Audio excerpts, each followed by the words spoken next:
विशाल, क्या आपको लगता था इतिहासकारों ने राजस्थान के वीर सुपुत्रों के साथ न्याय किया है?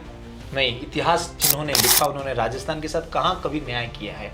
सिर्फ इतिहासकार ही क्यों, आजकल के पॉलिटिशियन है, एक समाजवादी पार्टी के रमनजी लाल सुमन, वो राज्यसभा में कहते हैं कि बाबर को भारत बुलाने वाले राणा सांगा थे, इसलिए राणा सांगा गद्दार है।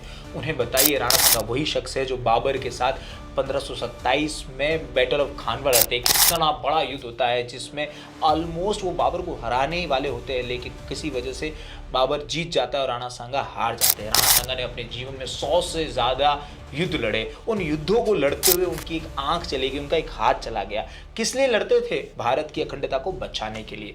राणा सांगा का नाम लेते हुए हर व्यक्ति के अंदर, हर राजस्थानी के अंदर, हर भारतीय के अंदर एक जोश आ जाता है, एक अपने देशभक्ति के लिए मर मिटने की बात आ जाती है। राणा सांगा वो शख्स है।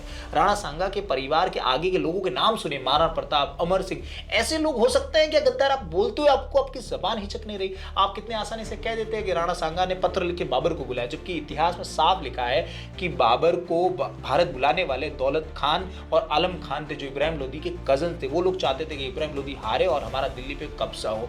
बाबर नामा में उसने सिर्फ एक ऐसी लाइन क्या लिख दी बाबर ने कि राणा सांगा ने मेरे साथ अलायंस करना चाहता था, लेकिन उसके अलावा और कोई भी डिटेल बाबर नामा में उसने मेंशन नहीं की। अगर कोई एग्रीमेंट हुआ होता तो मेंशन करता। कितने सारे हिस्टोरियंस ने सामने कहा है कि बाबर नामा में जो कुछ लिखा है वो किसी भी तरीके से एक रिलायबल सोर्स नहीं हो सकता। खुद ही एक व्यक्ति ने खुद की महिमा मंडन किया है। इसके अलावा इतने सारे हिस्टोरियंस के अलावा भी कई ऐसे फैक्ट्स हैं, जैसे कि भारत बाबर आया पहली बार 1504 के बाद 4 में एक बार हमला किया, और करीबन मेरे हिसाब से 1518 में भी उसने बाबर ने पंजाब पर हमला किया। लगातार वो हमला करता रहा है। इतने कई बार उसने ऐसा प्रयास किया कि वो भारत पे कब्जा करे, और यहाँ तक कि बाबर ये बात अच्छे से जानता था, दोस्ती तो बहुत दूर की बात है, कि इब्राहिम लोदी और राणा सांगा के साथ ही उसे सबसे बड़ा खतरा है अगर उसे भारत को जीतना है तो। लेकिन हमारे पॉलिटिशियन ने तो कभी ये बात कही नहीं कि बाबर को रोकने की प्रयास करने वाला, बाबर को रोकने के लिए युद्ध लड़ने वाले राणा सांगा जैसे एक महान योद्धा थे। और रही बात इतिहासकारों से, तो मैं क्या ही कहूँ, इतिहासकारों ने तो 500 सालों का इतिहास राजस्थान का यूं गायब कर दिया कि जैसे बस एक